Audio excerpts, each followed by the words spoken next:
Thank you. I didn't know until first of all, did not see this film until just now with everybody else. And now you're full of regret. And oh God, no! I genuinely thought it was amazing. And Thank you. one of the just to give a little bit of the history of the project, what little I know about it, and one of the reasons why I'm here. We share the same agent and friend, Adriana Alberghetti, and I was given the script for this. I don't know, 2 years ago, maybe. Was it longer than Like that? 4 5 years ago, 5 years maybe ago. 4 or 5. God, it was that long. Of course, that's how long it takes to get a film like this made. And it was the full length script. The movie changed from what I remember. Some things did, and some things didn't. But it was only 60 pages long, and it was a visual treatment description of it, and there was some dialogue, but not a lot. And I was given it. I think let you talk about it, but I about even the reasons for that. But I was really overwhelmed when I read it with the earnestness and the passion that was behind that the endeavor itself, and was very very much passed on my encouragement to Rodrigo to try to pursue it, to try to get it made, knowing that it would be difficult. And Sincerely, the end product exceeded my hopes even for it. I think it's an extraordinary film, and for this kind of movie, an incredible achievement. Let's start by talking about that script and about the inspiration and the background, your background, or what it was that drove you to want to tell this particular kind of story at all. This was one of those. I just had this idea, and I've said jokingly that I don't know what part of my body it came from. Literally, it was this image of Jesus coming out of the desert. And I guess intuitively, I knew he was coming out of the desert after his 40 days and not feeling like he had completely found what he was looking for, and that he found a father and a son. Then it was only the two of them living in the desert who had a conflict, and I wasn't quite even sure what the conflict was. And that Jesus felt compelled, almost without knowing why, to get involved. I entertained it for a little bit, and I thought, yes, that would be dramatically interesting. And then I couldn't get it out of my head. And then you go through the period where you say, really? You're going to make a movie about Jesus? Okay. But I couldn't get it out of my head. And, and then after a while, you don't have to be a clairvoyant to realize, well, you're talking about fathers and sons. This is arguably the most famous son who's just spent some time in the desert, trying to connect to the oneness, which is his father, and then finding a boy and a father who are in conflict. I wasn't quite sure what it meant. I just thought it was very human for someone to get sucked into that. And I thought, well, would Jesus get sucked into that? And then, so I just couldn't get it out of my head, and I started, taking notes and developing a little more, and then, I wrote the first 20 pages and in the 15 pages. And in the first 15 pages, I made a lot of discoveries. I knew I wanted to keep it very bare bones. And then I needed a mother. I think if I'm going to do like a microcosm of everything, I needed a mother. And also, because the father and the boy don't talk that much, I didn't want a movie that was all built conversations between Jesus and the father and Jesus and the boy. You need another leg. And then finally I realized, I need someone in the movie who knows who Jesus is. And that's when the demon stepped in. But I mean, it literally just, it really came to me. It's one of those, how writers say it doesn't come from you, it comes through you. That was definitely, this is my biggest example of that. Yeah, I'm almost hesitant to ask more specific questions. I'm going to ask more specific questions about meaning and some of the ideas in the movie. But as a precursor to that, I think this is a perfect example of cinema, quality cinema, great cinema being something that if you could simply state what it means, you wouldn't need to make the movie. and the greatness of especially cinema that can be considered spiritual. Filmmakers like Tarkovsky, who was always striving for kind of spirituality in his filmmaking. In some ways, a very Christian director. A very Christian director, and I think that trying to reduce a film like this down to just simple core ideas or a core meaning. If you could just say it, the movie wouldn't need to be made. The movie's greater than that, and that was my experience. I'll be thinking about this for quite a long time. But let's talk about some of the specific choices that you made in it. Why the name Yeshua? I have a background in theology and religious philosophy, which is another reason why I read the pages to begin with. Why that name as opposed to Jesus, and why the demon and not Satan or the devil, and being the more traditional terms? Because I started writing it with Jesus, and after you write a few pages of Jesus walks, Jesus sleeps, Jesus says, Jesus, the name, the weight crushes you. Do you know what I mean? After a while, I'm like, really? Like every line I was reminding myself of this thing that I was doing, and it was just, it's too portentous, It's like saying, God wakes up and looks out his window. It's like, what? What did you just write? So I said, I need another name, but I don't want to be confusing. So I thought of Yeshua or Yeshua, which is a Hebrew form of the name, which is actually, quite a common name. I think in the Protestant culture, no one names their son Jesus, but as I'm sure you all know, in Spanish, it's quite common to name your son Jesus, which is Joshua. So it just liberated me to call him Yeshua, and just to get, then the first scene he has with the demon says, Yeshua, isn't that what your mother calls you? So it doesn't completely clear it up, but it freed me. And then originally in the first drafts, the demon was called Lucifer. But again, I found it as overwhelming to write, how do you dramatize God, and then how do you dramatize pure evil? So it just helped me sort of bring them down to human scale. In some ways, my scripts don't have much description, but I try to write them very carefully because they all have hidden notes to myself so that I can remember when I'm sure you do that. When you're directing, what it means. And just by calling them Yeshua and the demon, I just brought them down, Jesus and Lucifer. I'm not Dante, for crying out loud. It's like I just needed to bring them down to the human scale. And I think I also did that instinctively because the movie interested me in the human scale. I just wanted to see the human Jesus. At least to treat him, the Jesus in this story I could only see in human terms. So using those two names helped me stay a little bit, not grounded, but feeling that that's the league I could play in. I can play in the Yeshua demon, but not in the Jesus Lucifer. And it's obviously an exploration of something divine and spiritual, the relationship between God the Father and his Son Jesus, and then this very human family and a very human struggle, and both sons being at a similar place, having found themselves, having a sense of what it is that they feel called to do, and the conflict between the expectations of the father, the demands of the father, and one's own desires and one's own instincts, and that's all pretty plain. Did you feel that you were trying to have those things exist on even terms, or did you feel like you were really making a movie more about Jesus, or making a movie more about humanity and fathers and sons and human relationships? Or did you feel was it really an attempt to do both at the same time and find the relationship between those things? No, the attempt was to talk about fathers and sons, and like I said, use this very famous son with a very particular father, for lack of a better term. I thought it was about fathers and sons, and then I have another father and son, and I wanted to keep it all also in a very simple. I wanted the conflicts to be very simple. All the boy wants is to leave.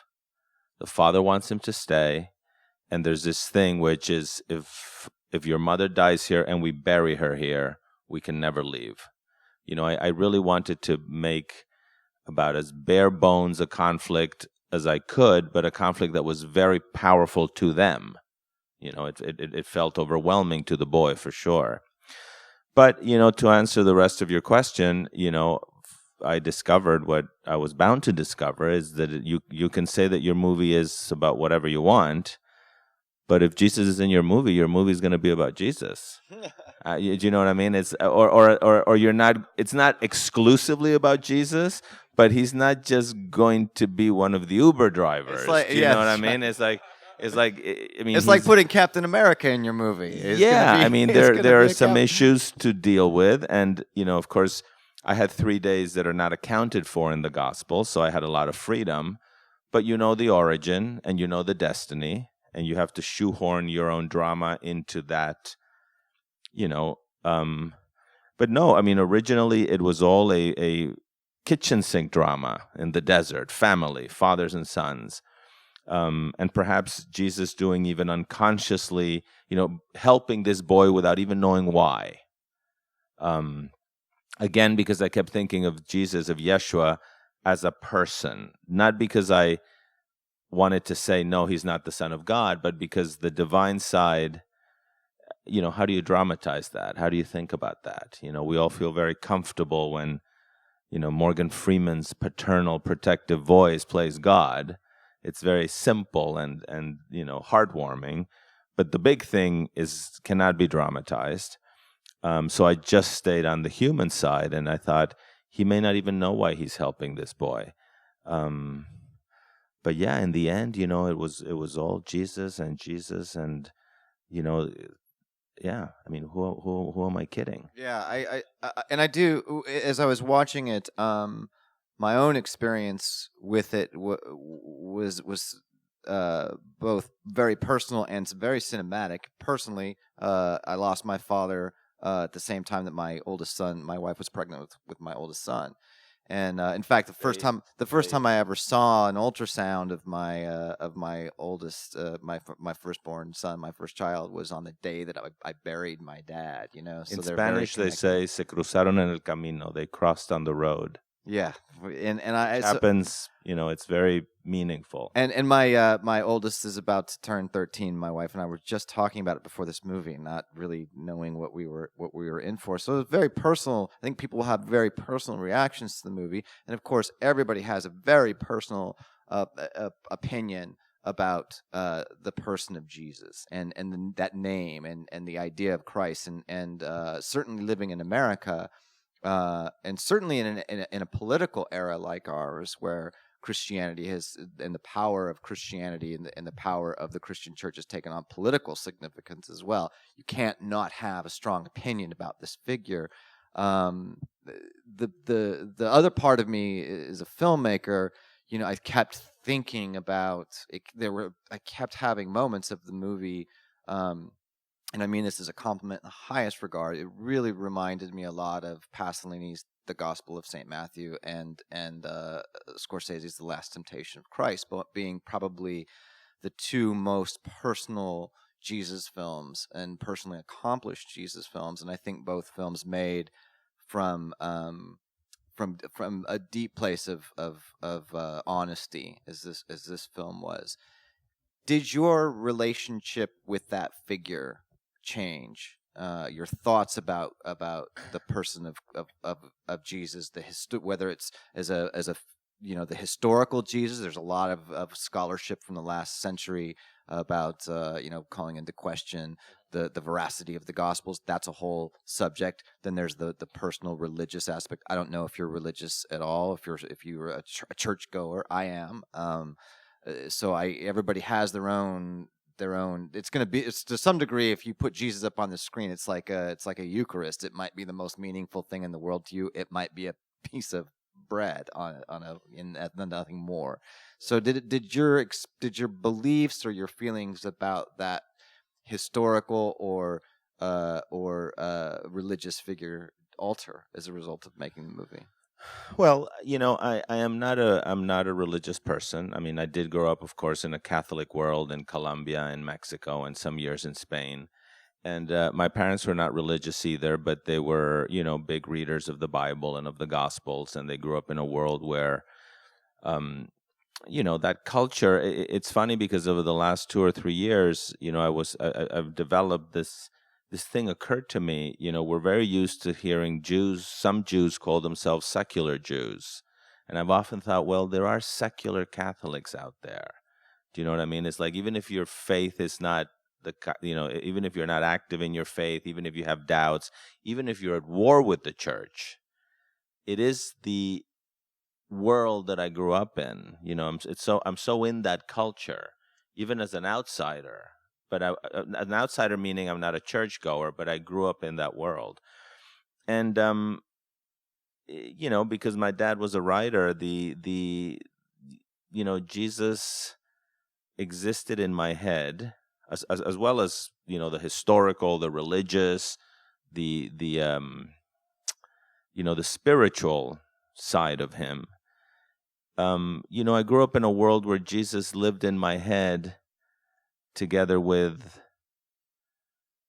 anyone and everyone, including Napoleon, Pocahontas, Madame Bovary, Don Quixote. There is a world in your head populated by people, some fictional, some non-fictional, some quasi-fictional, some Socrates is a guy that has influenced the world. And we have the books that one of his pupils wrote that he said. That's so, 2,600 years ago. It's so removed. It's almost in the realm of fiction. Now, I'm not saying Jesus is fiction, but when I approached the subject, I thought, I'm just working in a world of characters. And then, of course, like I said before, no, it's not a character. It's Jesus, and you have to deal. As far as my ideas of, about Jesus, I could only approach him.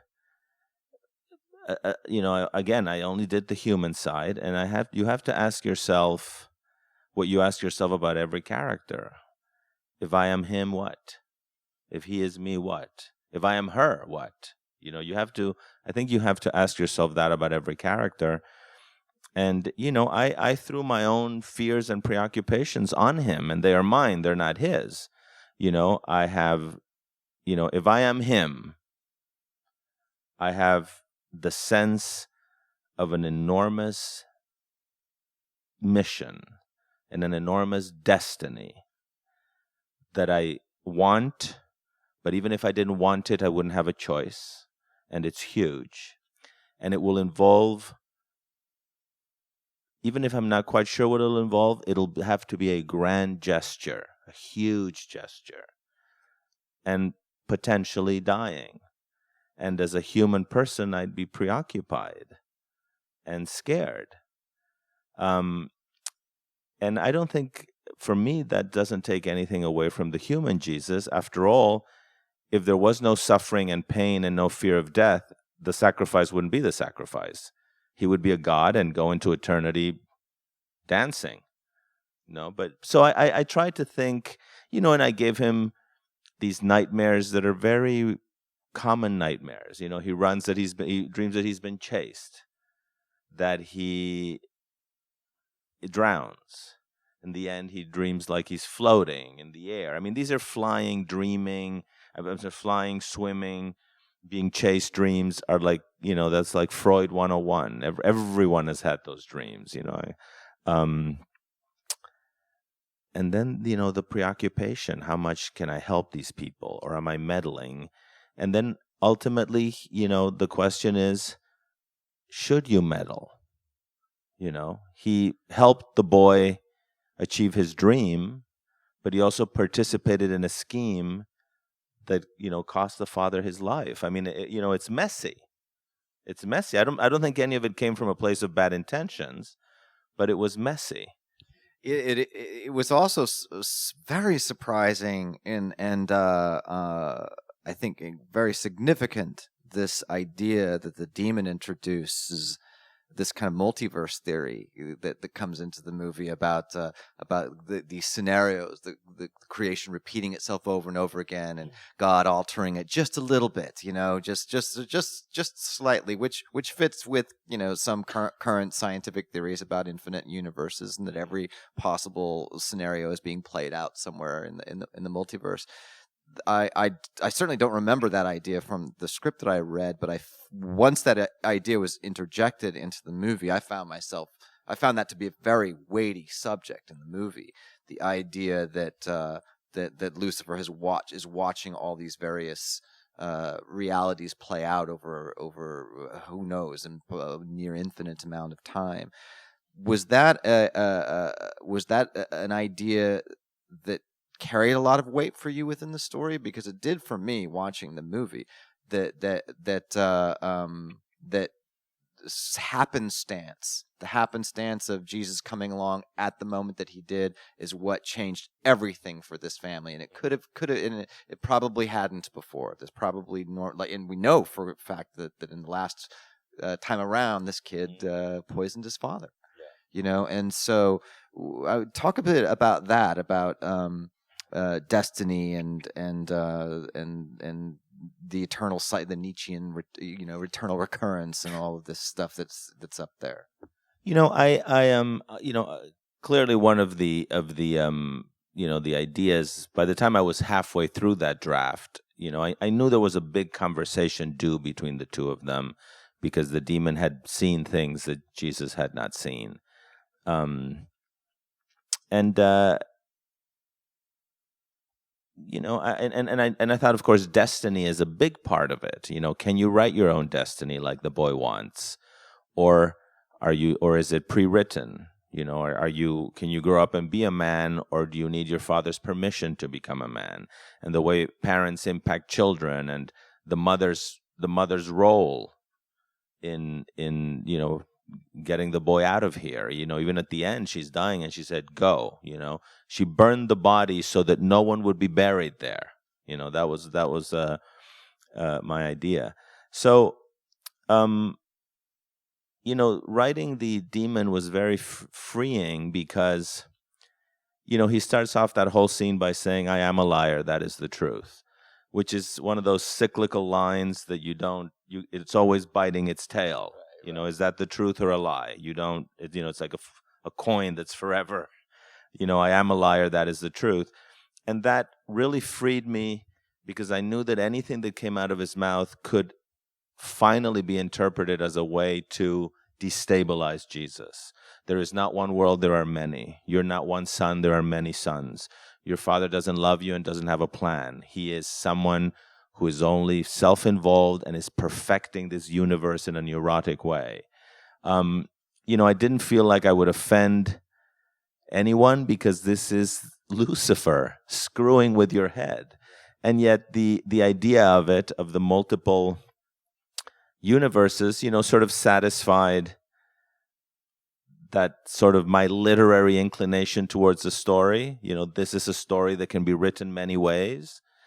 And it also, it's from a theological point of view, it's all a lie, but the demon is using it. And then, like you said, it sort of, hints at physics. They say that there are many universes going on, and then there are some universes where, this movie will do really well at the box office. Yeah. So, anything is... There's some of us wish we were in that. No. Somewhere this is beating Civil War this weekend. Right now, and I'm young and thin, and it's still just beautiful. But I was asked to talk, at the Academy, to some young writers, and I had to give a speech that drove me nuts. And then I said, okay, 2 stories. Tell me one is easier to believe. There was nothing, and in 6 days God made the world. Or the other one, there was nothing, and a huge explosion created everything.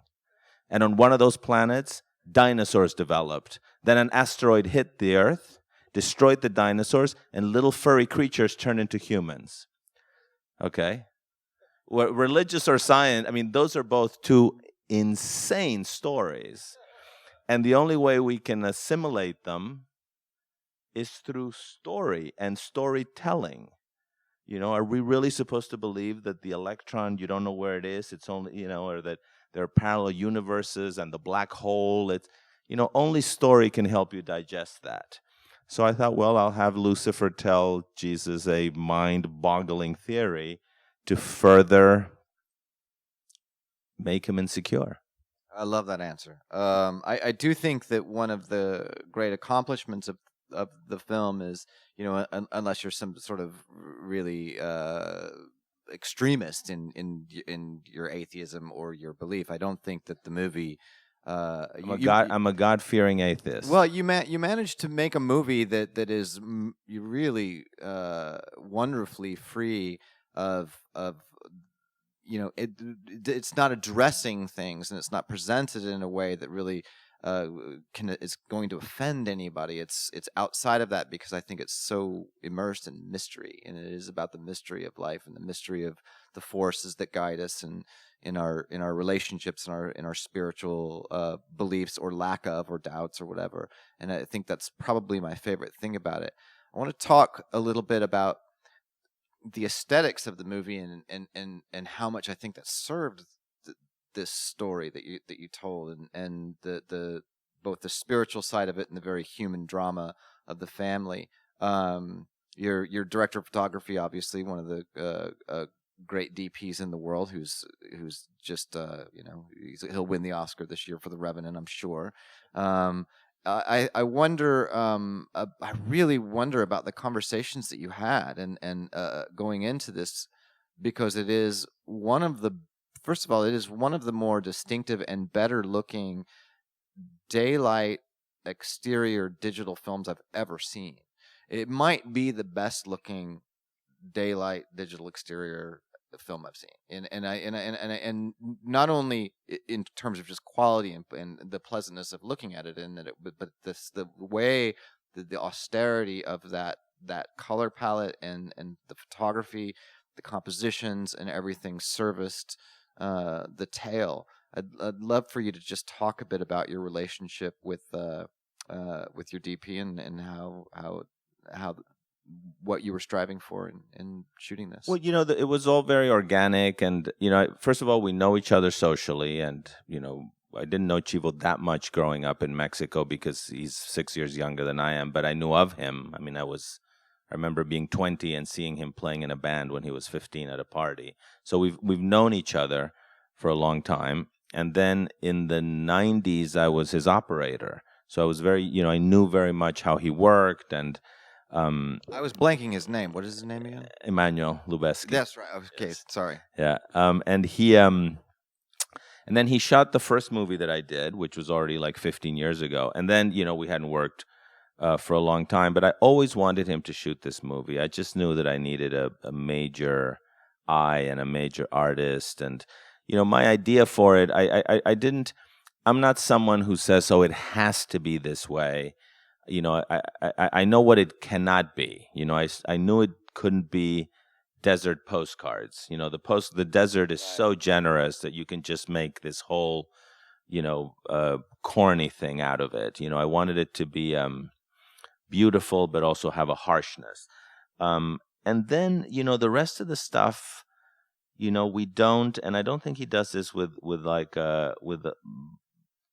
I was going to say other directors. I think it's been 10 years since he's done a movie with anyone other than, Alfonso Cuarón, Alejandro, and Terry Mal. I mean, a long time, maybe even 12 years. So I don't think we didn't sit down and look at movies. We didn't reference movies. We sort of wanted it to come out of those conversations you have in the van, and then you look at one location, and a lot of it actually came out of an initial meeting we had with Judiana Makovsky, the wardrobe designer, who, out of the conversation, it became clear that, not clear, these things, but you forget. Jesus and his followers were very poor people. And when you're seeing someone come out of 40 days in the desert, I mean, it's a homeless man, and a very poor man, and a meditator, and I think a lot of our ideas about the movie came from looking at some of the stuff that she showed us that were, pictures from the 1890s and the 1880s of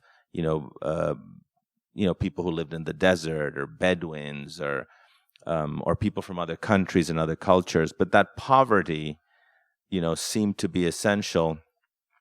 And then one day, Chivo said to me, look, we only had 25 days and $3 million to make the movie. He said, if we go out there with lights and 20 by 20 silks, we're never going to get done. So we just agreed to shoot it, like a documentary almost. It's handheld, Steadicam, and then on a tripod sometimes, but seldom, or a tripod without a head, just sort of. We didn't have a dolly. We had no lights. I mean, we did light, the interior of the tent. That's one day. And so what that required was, I spent a lot of time, even before Chivo was available, I combed that park, and I chose this park because it was so peculiar looking. I didn't want to park like, parks in Utah or Colorado, or they look like Westerns. This is its own thing. And where is it? It is Anza Borrego. It's about 4 hours from here, 2 hours east of San Diego. I combed the park, and then I showed him all the locations, and then we narrowed down what worked best. And then we literally planned it, this scene in this direction at this hour, the reverse in this direction really, like, so that we always knew what time we were shooting what. I mean, it was extremely organized. Occasionally we'd see something better and move over or reinvent. But it's shot like a documentary, but super thoroughly planned. Was a lot of that avoiding direct high sun shots? Because, certainly like at the end, you see the long shadows of them on the desert. And I felt like there was a lot of deliberate attempts to get things at the beginning and the end of days to avoid the harshness that digital photography gives you with the high sunlight. I mean, we did shoot some stuff, not at 1 p.m., but we would shoot, up to around noon, and then after 2:30 or 3. So we couldn't have the luxury of having 4 hours down or 5 hours down in the middle of the day. But even that we planned. That was something. The middle of the day we would go inside the tent and work with the mother. That's the kind of stuff we would do. But I think, to your point about the digital stuff, my feeling, and I never discussed this with Chivo, is, Chivo's he's conservative and super adventurous. Both, a lot of artists are like that. You know what you like, you have your theories, you have your vision, you have your stuff, and then you say, oh my God, I got to loosen up here. And my feeling is, and he'd done a lot of this stuff on Terry Malick's movies he'd done, but I think he knew that sooner or later he was going to have to make that digital day exterior sun. And you know what I mean? And like, why be running away? He's not someone who's turning the clock back. He's very, he loves film, but I know, for example, he was never happy with the positives on film, the print film he was never happy with. He liked the negatives. And then the digital, of course, has a few problems. You can never see the sun. It always burns out, at least in camera 2 years ago. But then you have this thing that the movie looks the same in every screen everywhere, You never get that print that's too green and too blue and too whatever. So I have the feeling he knew this was going to happen sooner or later, and here this is it. This is one. So he really, when I say no grip electric, we had no foam core. There's no 4x4 on anyone's face. There is nothing. Yeah, and it was it was an education for me too, and just the way that we were pushing it all cooler. It was shot on the Alexa, is that right? Shot on the Alexa, yeah. And which is a warmer camera, but the way it serviced the story, and the way that it presented an aesthetic that was really pure, and it was worthy of this kind of work of art. I just want to say to your question, he did say at one point, and of course it terrified me because, as a director, we're all incredibly pretentious. He said, we have to find a very humble look for the movie. And my first thought is that movie's not humble. What? But you know what he meant? It was like that nothing in the movie can be beautiful as well as harsh, but nothing should be showy. Nothing should be like, look what we did. I think that's a really wonderful thing that he said, because I think there is the movie has a humbleness. There's humility in the aesthetics of the movie, and in the performances of the movie, and certainly in the storytelling and what I think the areas that you were exploring in it. And I think Ewan McGregor's performance was really a terrific example of an actor servicing two parts very well and very distinctively, and I think he could have gone extreme with either of those roles, much more than he did, and yet there's still extremities in them, and I think he serviced them very well. So talk about the casting of him and the decision of him. Why him? I think it's worth noting that he's not just a white guy; he's a white blue-eyed guy, playing this Mediterranean character, but also playing the demons. It's just, I'm very curious about the process of how you found him and what it was about him as an actor that you felt was right to play these two roles. Well, I initially didn't think of him because, like old directors, sometimes the vision is too narrow. And I thought, at this time, Jesus was around 30. So I wanted an actor that was, 30 to 34. And Ewan is a little older. He was 42 or 43 already. So he was never on those lists, and those, I never considered him. And then the movie went through many, at one point I was going to do it in Israel in Hebrew. Then I was going to do it in Israel in English. Then I was going to do it in Israel in, whatever. And when I was going to do it in Hebrew, it was going to be with, actors from Israel. There were, two Israeli actors and some Israeli-Palestinian actors also. And then I thought of making it in Mexico and making it in Spanish. And then it was different reasons it couldn't be done. Mexico security, Israel cost, whatever. And then by chance, or maybe not by chance, 4 families went, my family was one of 4 families that ended up spending a holiday together at the beach in Mexico. And it was Chivo who knew Ewan and invited us, so we all got to know each other. And spending time with him, I started thinking, oh my God, this guy would be great. But I said, I've just become friends with him. There's no way I'm going to get back to LA and say, oh, by the way, here's my script. So I said, forget it. And a month went by, and then my producers called me and said, you should really think about Ewan. And I was like, there's no way I'm going to send Ewan my script. So they sent him the script behind my back. Once I got a call saying he's reading the script, I thought, okay. And he liked it right away, responded, said yes, went for it.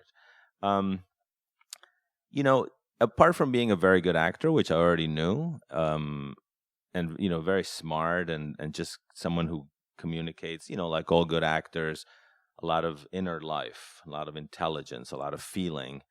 I thought he just communicates this enormous empathy. He's very much interested in the other and in the other human person. And that was, that I thought if there was anything that you needed from someone playing Jesus, is that interest in the other. I mean, that's what Christianity is, right? Yeah. The other. It's what it's supposed to be. Yes. Yeah. I mean, at least in its, tenets, it's the other. So, I was convinced it was him. Regarding his race, yes, I'm Latino, so I am as sensitive to that, to that just cause as anyone else. But, I ultimately found the guy that I thought would, not be too poised, too cocky, too meek, too, it's hard to get movie stars to play certain things, Look, even the looks, we threw as much shit on him as we could, and the more we did, the better he looked. Yeah. It's like, wow, okay. Um, so so so I'm aware of the racial thing, and I can only plead guilty and say I understand it, and if it pisses anyone off, all the power. But as a director, I found my most human Jesus, who sang it in the key that I needed, and I went for it. And I think his work is great in it. To your point of the Jesus and the demon, he, as it turns out, only thought of Jesus. And literally on the Saturday, 2 days before shooting on Monday, he realized he had not for a moment thought how he was going to play the demon. But the demon was written, his dialogue it's showy. Do you know what I mean? He's a show off, and he has humor. And so I think he just sort of fell into that. That was almost no work for him. The work for him was, Jesus, who on the page was very silent, very introspective, watching, making choices for sure. But in fact, sometimes in the script it worried me that the demon read better. And then when we were shooting, it was so much fun to watch him. Chief was like, "Oh my God, we're in trouble. You're gonna have to cut this out." And I'm like, "Well, we'll see." And then when you cut the movie together, the Jeshua side of it is very strong. But when you're reading it or shooting it, it's the demon show. He has all the good lines. Yeah, I think it's a much greater accomplishment than it's. But now that you're saying that, it's a much greater accomplishment than it even occurred to me in watching the movie. That he has so much fun and relishes that demon role, and yet the Yeshua role stands. I still felt like that's who I was with. That's whose story you were telling, and who I felt very connected to. But I thought that it was also I thought a beautifully delicate take on the demon character. I like the fact that you call him the demon and not the devil. I think just because there's a general point of view that he represents, which has some credibility, and that I didn't find him to be arch, and I felt there were quite a few moments when he was saying things that I've heard spoken very earnestly, by people who talk about why they don't believe in God or why they're disillusioned with religion, those sorts of things. And I thought that was one more layer of contribution to the religion and spirituality in the movie. And the boy, where did you find him? He's terrific. Yeah, Is he Ty in Sheridan. Yeah, yeah. He's in a lot of movies now and about to be in many more. He was one of the three boys in Tree of Life, and then after that he did Mud. Oh, that's where I knew him from. I knew I'd seen him. And he was very good, and he's just one of those boys, like the boy from Room, or or Dakota every 1, 2, 3 years, just these kids come along that just are good and enjoy it, and he's very good, and he's nonstop. He's he's about to be in the X-Men and to do Spielberg's next movie, so those other three grown-up actors are extremely experienced. So, yeah, sometimes I would talk a little more to the boy, but he's still a very good actor. I couldn't possibly say anything like I directed him or got a performance out of him. He just understood it and just was very good. I would love to, especially because it's a room full of directors, I would love to hear a bit about the process of getting a film like this all the way to the screen. I didn't read any reviews, but I saw that the movie's been very well reviewed. I think it was like at 78% on Rotten Tomatoes when I looked it up tonight, so congratulations on that. I only remember a couple of painful reviews. Yeah, okay. Well, but overall, they're clearly positive. I think the movie's amazing, and I still was sitting there in my seat toward the end, just marveling that in this day and age you got this movie made at all. So I'd love, and like you said, it was it was 4 or 5 years ago that I first read that script. That's a long time to be striving to get something done. that you shoot in 25 days, and it's a low budget movie, but $3 million is still a lot of money in the real world, and getting that kind of money back is a challenge. So I'd love to hear about a little bit about that process, and if it was as hard as I would think it would be to get this done. Yes. I mean, absolutely. And I always knew it, and in fact, I had long thoughts before even sitting down to write it. And then I wrote the first third, and I got stuck. And over a year, I thought, do you really even want to put the emotional thing that you have to sort of vomit into a script? Do I want to go there for a movie that will probably never get made?